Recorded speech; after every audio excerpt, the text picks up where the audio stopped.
check and let you know about top 10 things you didn't know were a crime.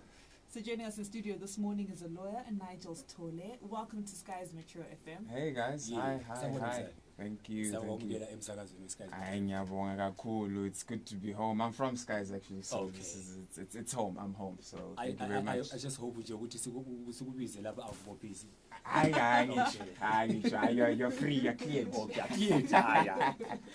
Yeah. All right, so we'll give you the opportunity to introduce yourself for the benefit of our listeners. Okay, my name is Nigel Tendai Stole. I'm a native of Bulawayo. I grew up here, went to Milton. I'm an old Miltonian. I'm based in Harare. I'm a lawyer in Harare. And I'm a legal buff. I'm a legal scholar. That's what I do. That's my game. And I think I suppose people can catch me on my Facebook page, Everything Legal with Nigel T. Stole, for more updates like these. Everything legal with Nigel T. Stole. Right. It's quite an informative page. I've gone through some of his posts. Some things I didn't realize, which is why I actually had to invite him here. Right. There were quite some interesting things there. So top 10 things you didn't know were a crime. Right. Okay, some of these, look, I'm not going to take it on for granted. Some of these may be obvious to some people. Some, they may not be obvious to some people. So I thought these were some of the interesting things that a lot of people look over. I think the first one, I suppose a lot of people know this one because it was an issue in our country a couple of years back. Wearing anything camouflage. So wearing anything camouflage. We had issues a couple of years ago, as people know, with a couple of armed robberies, and the government ended up putting across certain legislation that they applied that camouflage clothes are now illegal. So this applies to almost everything. Anything that is military apparel of any sort, you cannot wear, and if you do, according to our criminal code, you can go to jail for up to 6 months. So everything that we're going through the list today are minor offenses that could lead you in jail. I didn't want to talk about anything that has a fine related to it because I want to give you the shock factor. So anything we're going to discuss today can potentially send you to jail. So wearing camouflage can possibly send you to jail for up to 6 months. Imagine that. Okay, so that's wearing camouflage. What about Awandabati inside? Yeah, it's a very good question. Well, we've got numerous ways where people can smuggle things into the country. So I suppose it could be considered contraband if it is found making its way into the country from any of our ports of entry. Say you're bringing it across the border, or you're flying into the country, it should be considered. It makes sense to me that it will be considered apparel because you can't allow people to export something that does not have a market that cannot be sold. So in essence, I would say.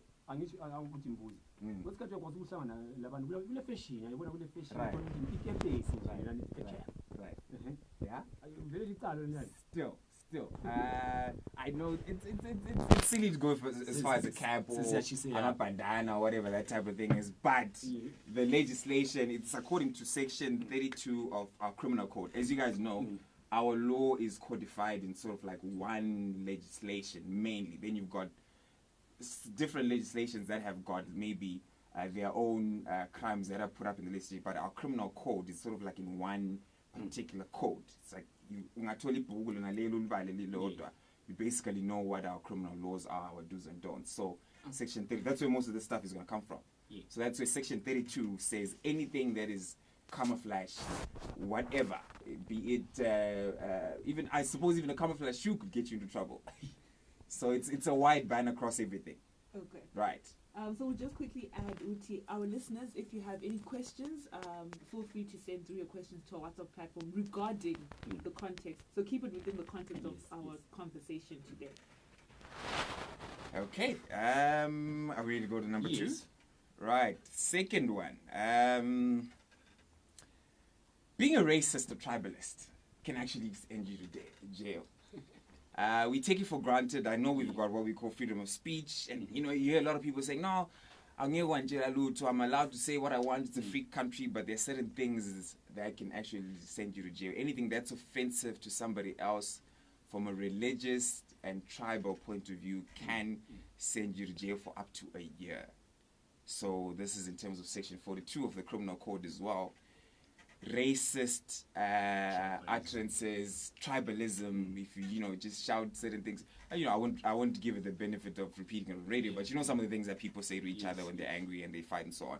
So being a racist, basically in this country, I love that can actually send you to jail. We shouldn't have space for such type of behavior in our midst. So being a racist can send you to jail. All right. So what about an instance where something is said and you don't actually have evidence or a recording of what was said? Would that really be able to make a substantial case? Well, look, that goes into law in general, criminal law in general. A lot of times people go to court without necessarily having physical, tangible evidence, but it depends. You're going to have to prove your case. So, for example, somebody gets arrested for it. Somebody says something to you, very derogative. That's tribal. You make a police report. The person is arrested. The prosecution decides, okay, we have enough evidence here to prosecute a case. The case goes to court. You're going to have to prove the prosecution, because it's not your case, you're just the complainant when it goes to court, will have to prove their case beyond any doubt that this person actually said it. So it's not necessarily that they have to have proof all the time, but a magistrate or a judge is smart enough at the law to be able to understand and to articulate and look at things and say, okay, look, this makes sense to me that this was said. If there's a recording, it's even better. If you've got proof, then it's better. And that cuts across law in general. Evidence is a very big factor, but it's not always that if you don't have a recording or you don't have actual evidence of it happening, like a recording, you can't prove your case. So, yeah, it all depends with what you have if you can prove your case. Interesting. Very interesting. Yeah. 0774460100. That's the number to send your questions to if you may have a question or a comment regarding anything that is brought up during this particular conversation. Right. The next one. This is an interesting one. I came across this one a couple of days ago. I didn't know it myself. Did you know that if you're a male, the feminism call up here, but if you're a male and you're over the age of 16, but under the age of 60, and you do not assist a police officer who is pursuing a suspect, you can be prosecuted.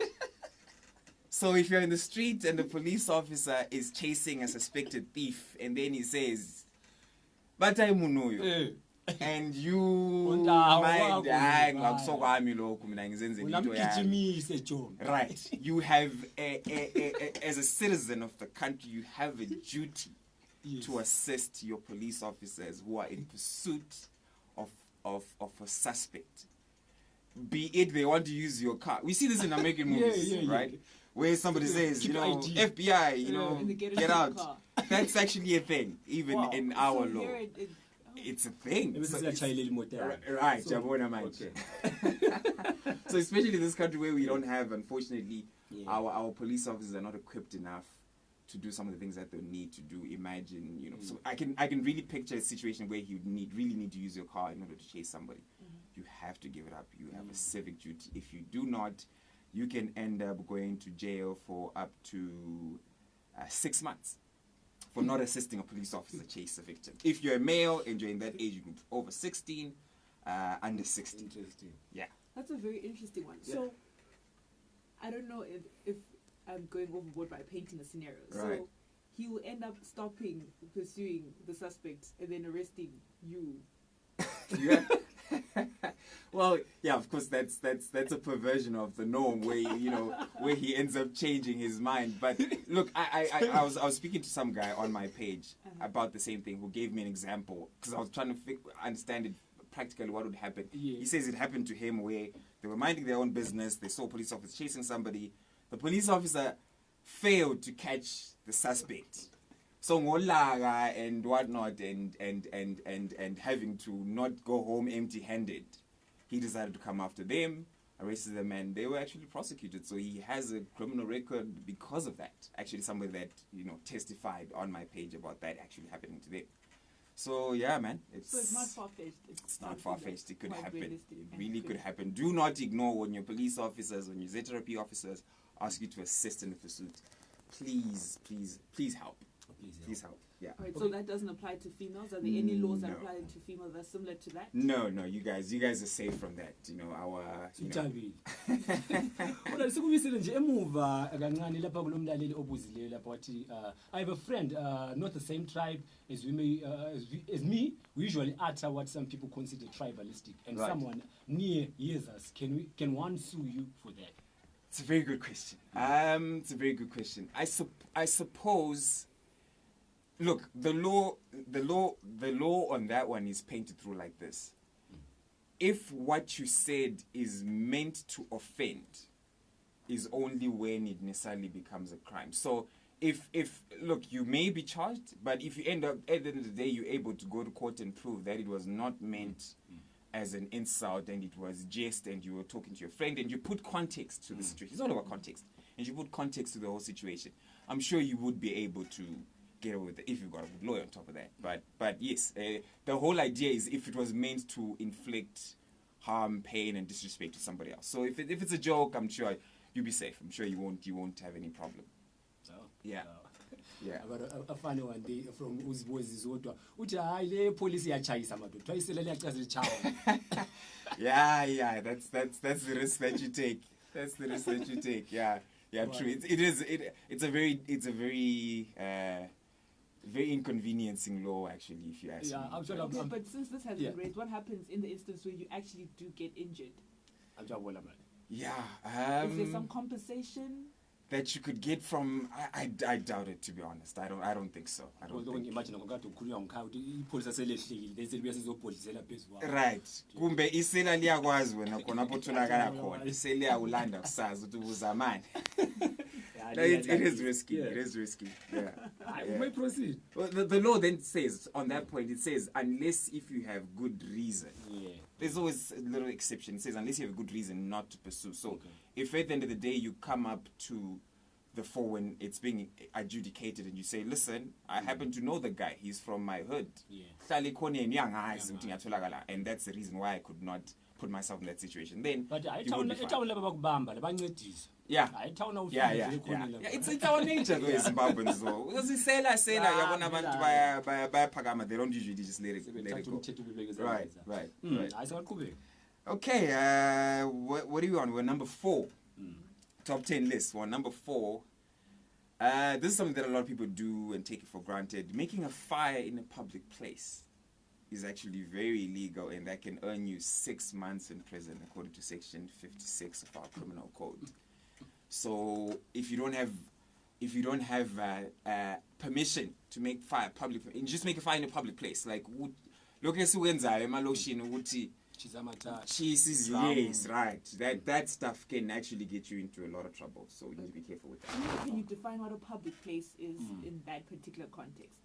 Public place, anything that is not somebody else's private property. So council property, be it, an open area, and there was ground and stuff like that, areas like that. Any place that's not, or even if it was a private person's place, you would still be prosecuted if you didn't get permission from the owner of the place. It still applies. So basically, if you're making a fire, I guess the general rule is if you're making a fire, you should have permission from someone.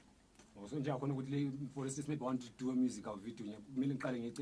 Yes, you need to get permission first, and I suppose that what would satisfy them is if you want to do it in a controlled environment and for a reason, what is going to be the environmental impact that's going to cause? Can you control it? Lama fire extinguisher, what if it goes out of hand, you then be able to control it. So it's environmental consideration issues. Yeah. Okay. On the issue of military way, is it only Zim colors or all? Like for instance, State's color is different from ours. I got a jacket in State's colors, but knowing that I've never worn it. Right, that guy is actually pretty smart because the act does not define it does not give a descriptive definition of what military colors are. You've got some of the lighter brown colors that are military but not necessarily military in Zim. Yeah. but I would not risk it and wear those because it just says military. It wouldn't make any sense to me. But again, I would not risk it because the clothes does not define the colors, whether it has to be Zim military or even the blue. I know Botswana soldiers wear a blue military color. That would still be an issue, I suppose. So unfortunately, jacket like this is yeah, no, excuse me. Alright, 27 minutes past the hour of 9. We'll just take a little short break, but we'll be back answering your questions and continuing with top 10 things you didn't know were a crime. One station. That's an interesting one. That's a cute. Hey.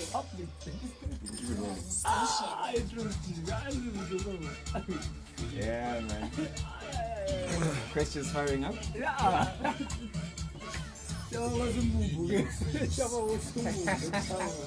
Oh, But that is a good question. so does that apply? No, but I don't think so. I mean, it's not a 27 minutes past the hour of 9. We're continuing with our conversation on top 10 things you didn't know were a crime in Zimbabwe. We have a law expert with us here, Nigel Stole. He's here to answer your questions and also give us the list. We've done 4 things so far, so right. 6 more to go. Alright, 6 so more to we'll just go. quickly go through the questions and then we can Okay. continue. And then umlaleli yona obuza uqala about into ezinjalo uthi on assisting law enforcement, I think the law is blind here. There is a need to amend that when we are not trained to handle criminals. True. I agree with you. It's a very dangerous. Look, but at the same, I understand the issue, but at the same time, public service. There's an element of public responsibility that we must share as a society. For it's not only up to law enforcement too, but I suppose one should always look at the situation and see how far can I go? Yeah. Umdlambuzi Ntux uthi abapheka umumbu ke etown is it a crime? That's a good one. Yeah, It's a very good question. And we had 2 people ask that same question. It's a very good question. Exactly. Yeah, find a public place about umumbu town. Yeah, well, look, Labo, I don't think they would be in trouble based on this particular law. I think those guys would be in trouble based on hawking laws, generally bylaws in a city about, being able to sell wherever you are. But as a fire, I don't think, because it's controlled, you have it in your little thing, it's not. No, I don't think that particular would apply to those people. No, I wouldn't say so. Even like try having street braai with friends. Yeah, no, it's not. It's in a fireplace, so it's not an open fire per se. No. Yeah. Right. Number 5, cutting down firewood on someone else's private property without permission. Yeah, I know it's winter. Load shedding is on another level. Yeah, and you think, look, I can help myself. Always get permission, people. We'd rather be safer than sorry. Property laws should be respected all through and through, even a man's, whatever the case may be. So Get permission. like for instance Exactly. Right. Right. Afohle ethi ngapha vele abajalanga ukuya ngapha ezingenele. It's a very serious crime. That one could lead you up to 6 months. You get 6 months in prison for that one. Yeah. Yeah. Just because of firewood. I don't know. I suppose those are the brave ones that are able to go and risk it all. 6 months is years. Yeah, man. All right. Moving on to number 6. Number 6, what do we have here? We've got, I suppose a lot of people know this one. Putting up posters on someone else's wall. A lot of people do that. You're advertising your event. You've got your little shindig that's going on. You just pick someone else's random wall and you put up posters, whatever it may be. You're advertising your business. That could lend you as well 6 months. And that one is actually a very silly one because it's able to track. We can find out who you are, really. It's your poster and you've got your number there to say call me on. So, yeah. Get permission as well. Get permission. Some people actually write on their walls, no posters here. Yes. Do not take that for granted because they are aware of that law and they'll be able to prosecute you for it. So, yeah, poster issues. So event promoters beware. Be very wary. Be very wary. Alright, umlaleli lapha ebuza ukuthi what if ungabotshiswa ubusutholakala ungelacala ecourt ulelungelo na ukuthi usuwe uma kubophisa? Right, that's a very good question. Yes, technically yes. But here's the thing, only in as far as if you can prove that the arrest was completely irrational, there was no basis for it whatsoever. Only then. Because imagine if our police officers, every time we arrest somebody, it's not up to us to prove that this person has committed a crime. Sometimes we arrest somebody based on a complaint. Somebody made a complaint, I can't then assess it. Now, that's not my job. I'm not the prosecutor. I'm not the court to decide whether somebody has a crime or not. My job is, as a complaint that's been laid, I need to arrest the person, let them go to court, and then the court will decide. So if every time they arrest somebody, then it means that they're going to be sued, we would completely cripple our police force. But if there's absolutely no rationale where anyone can just look at it and say, look, there was no basis whatsoever for this arrest, or if there's ill treatment during your arrest, let's say only then, yes, you got grounds to sue. We've got plenty of precedents in case law where the police, Home Affairs have been sued time and time again, and they've paid through the nose for misconduct. So yes, you can sue if you've got really valid grounds. You ought to know there was no basis for this arrest whatsoever. Yeah. We are on what, number 6? Oh no, number 7 now. Right, this is an interesting one. When I said this to Kai, she actually laughed earlier on this morning. Letting your dog chase after his motor. I know, it's ridiculous. Letting your dog elokishini laphana uchinja zakho sigijimisa izimota ezidlulayo. I can't imagine a situation where somebody would then go and report you. Suppose these are somewhat you call your criminal nuisance crimes, your minor criminal nuisance crimes, where I don't know why anybody would be upset about the dog chasing their car, they're driving off, but it is a crime. It is part of our criminal nuisance. And for that one, you could get up to 6 months. For not controlling izinja zakho and izinja ezigijimisa is more, not even people, let alone people, but just chasing cars. And you know how dogs get when cars, some dogs get when they're there's something that I feel is usually beyond your control. Well, if you had your gate closed, which you should not be letting your dogs run wild in the first place. So yeah, I can imagine. Think about it now. Maybe Enga so in a high density area, so maybe I'm uploading or whatever, and you Ziapuma and whatnot. There's no real issues, but even I suppose then you could be prosecuted for that. Since the next 6 months, because I own a dog, so we have 2 dogs, and those dogs are right. Dogs. They actually enjoy. It's a thing for them. They enjoy it. It's a sport. That's how they keep fit. It's a sport. It's a sport for the dogs, wow. But it will get them in. It will get you into trouble. Where namni guys. 6 months. Another one of those is, look, this one is more obvious. Ferocious dogs should be kept under lock gate, but I suppose everybody knows that much. To say you need to keep your gate locked in. So even letting them chase cars, it's an issue. It's an issue. I can't quite understand the rationale for that one. I know. Criminal nuisance laws. Yeah. All right, taking you back, right. Let's go. Talk about the posters issue. I usually get angry when political posters are put on walls. Who gives them that permission to put it on people's walls? Our street lights. Yeah, it's a very good point. Actually, I'm gonna do a little research on that one. What I can tell you is, our sister country, South Africa. I love this about them when it comes to political posters. What they do is that they've got a law that they enforce on all political parties to say, as soon as elections are over, you have a duty to remove all posters that you put up during an election process. So Julius Malema and Eskatababe campaign, and you see them putting up all those posters. When they are done, they don't just leave them. They've got a legal right to go back and remove elections. You don't leave them up for years and years until the next one, like we sometimes find in our country.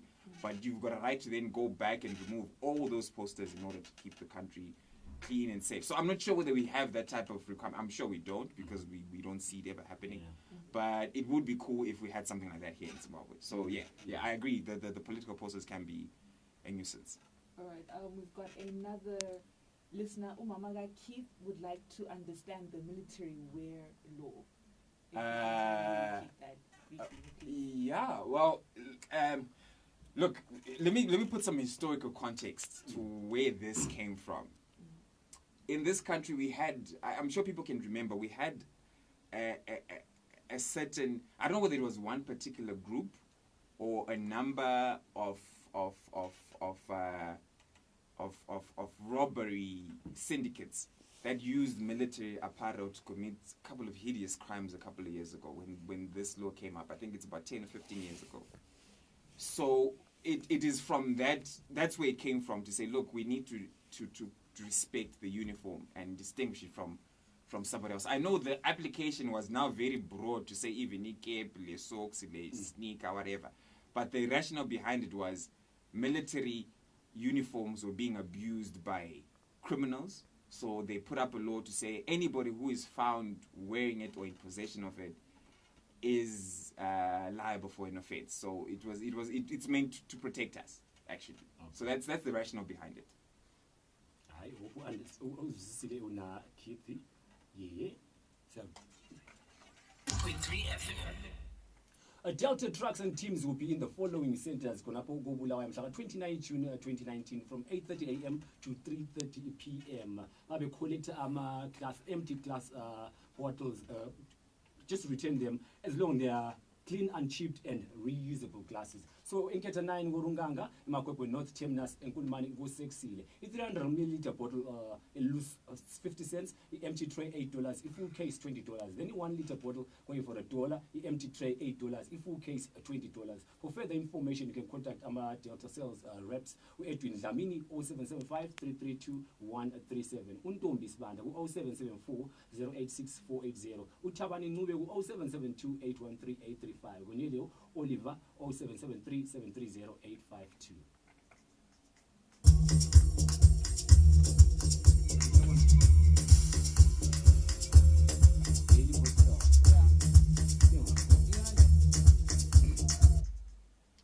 Daily Gospel Unstoppable Ministries is inviting you to a fruitful all-night prayer under the theme Prophecy and Solutions with Prophet Frederick from Harare. Come and experience divine spiritual healing and ministering on Friday, the 28th of June at the Salvation Army Hall, corner 10th Avenue and 5th Street. Time is 8 p.m. For more information, contact 0778 715 61. It's good lovers. Oh. Yeah. It's a Friday, and over the weekend, Food Lovers has some awesome weekend specials for you to take advantage of. Food Lovers located at Zonkizizwe Shopping Complex in Bradfield, so head over there and take advantage of the weekend specials. All right, it is 21 minutes to the hour of 10. We're now continuing with our top 10 things you didn't know were a crime discussion. We've had some very interesting ones. For me, is in your top 6.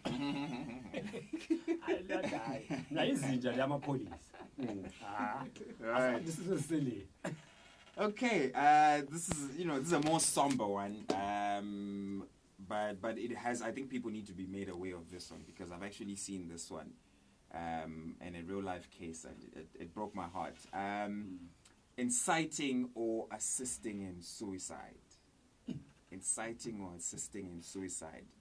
Look, as you know, people fight, people have disagreements and so on, and if you know, it's a typical thing where and you think it's a joke, or at that point you really don't care because you're angry, and then you say, go ahead, do whatever it is that you are going to do, or I don't care, or you know, I'd better end your life. People say some horrible things when they're angry. That can lead you, and I kid you not, guys, can lead you to being sentenced to a life in prison for inciting.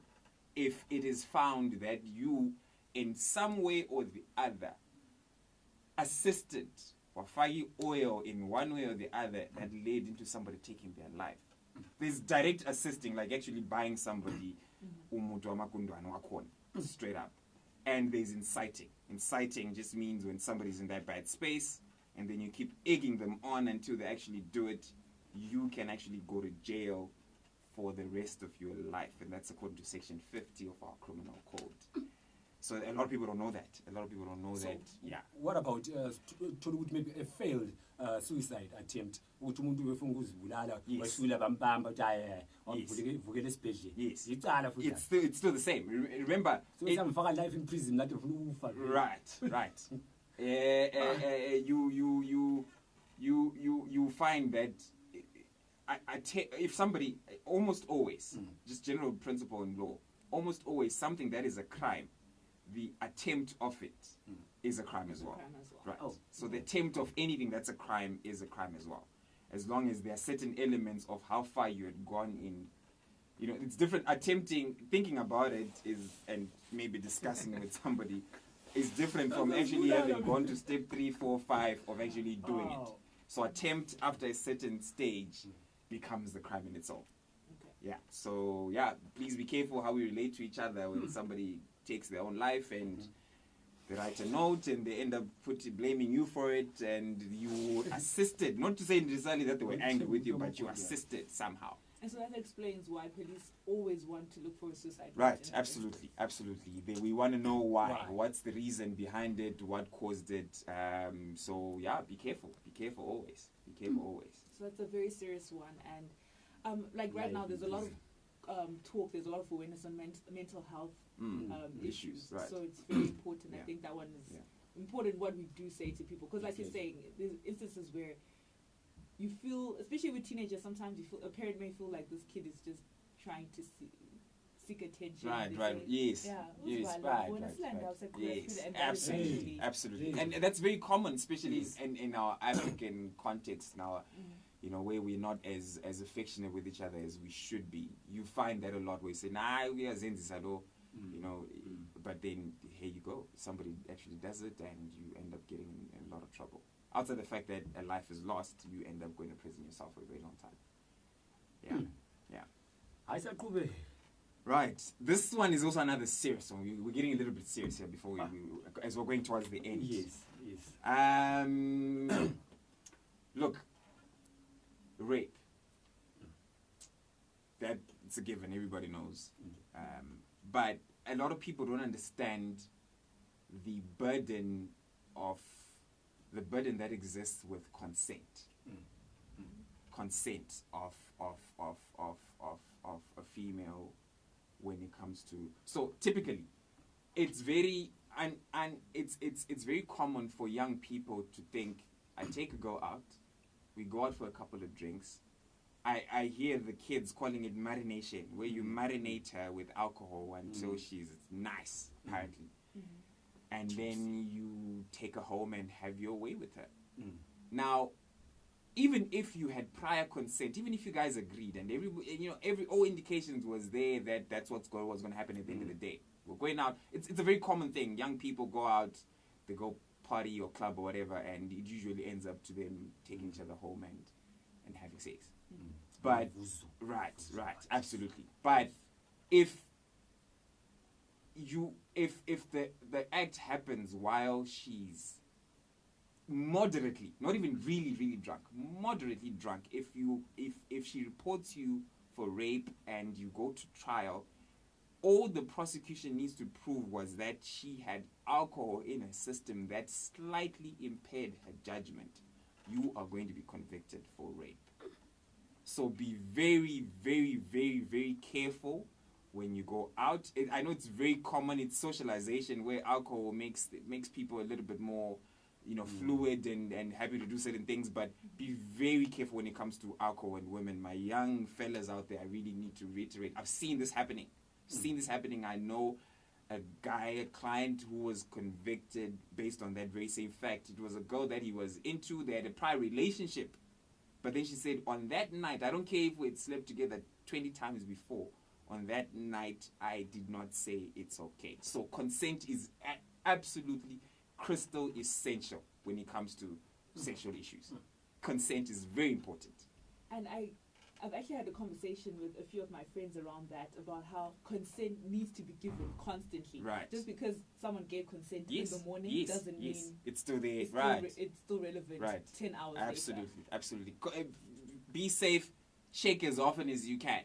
Check as often as you can. Are we still together? Are we still good? Are you still comfortable? Can we still proceed at every single turn and make sure that you are getting your consent? Otherwise, you're going to be in trouble. And maybe just to twist it slightly, just really quickly, we're running out of time.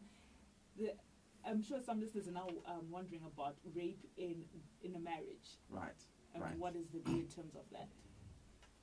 Marriage does not give any partner the access. It might customarily, and they'll tell you this or that, does not give you exclusive access without your consent of the partner to your body. That's still yours. You still remain that. That's still your human dignity that cannot be taken away from you just because of marriage. So marriage in rape is an issue. Society-wise, people don't report it much, and we don't consider rape. You know, Conjugal rights. right, conjugal rights, but that's not how conjugal rights work. Conjugal rights don't mean I have to give it to you whenever you want to, even I'm not feeling like it. I still need to consent. You have a right to it, yes, in terms of marriage law, but I have to consent. So yes, it's marriage. You know, doesn't give you full access, actually. Wow. Yeah.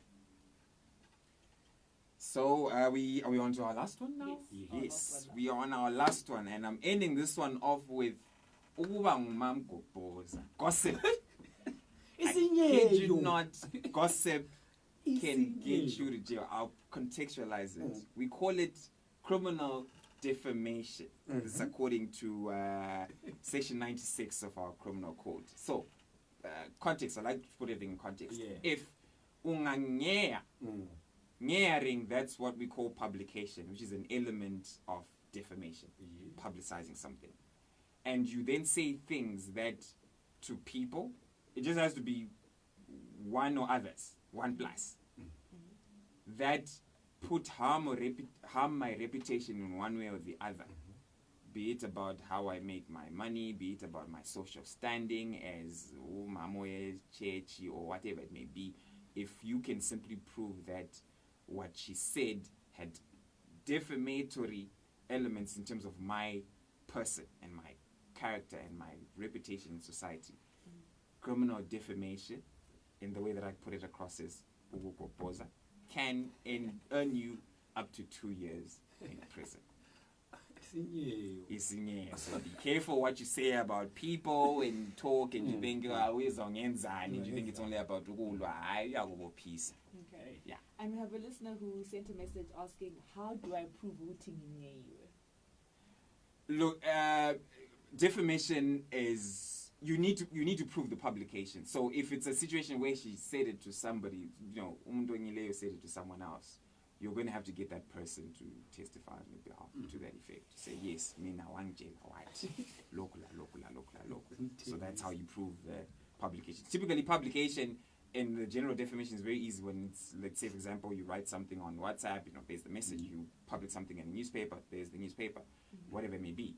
If it's in the case of criminal defamation where it's ukugopoza, the person that the publication was made to has to testify, and according to how strong her evidence is, will the judge or the magistrate believe her? Does she make sense?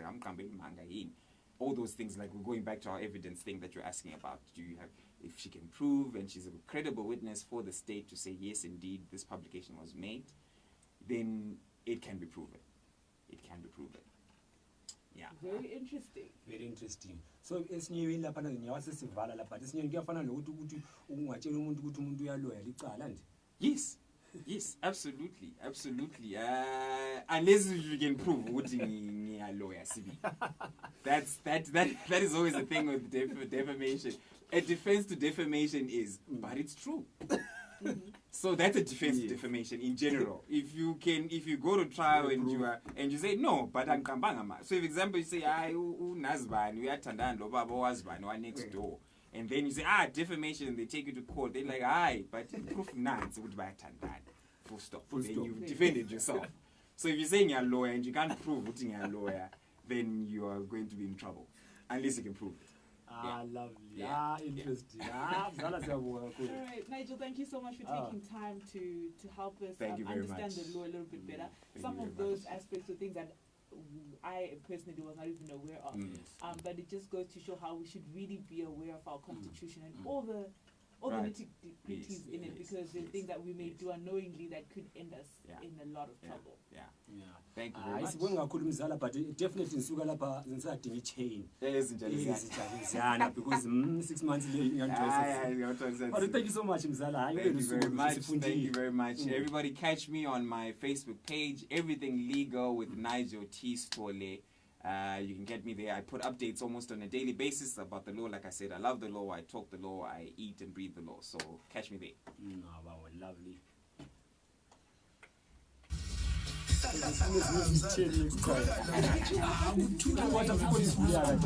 Oh, you were stuck.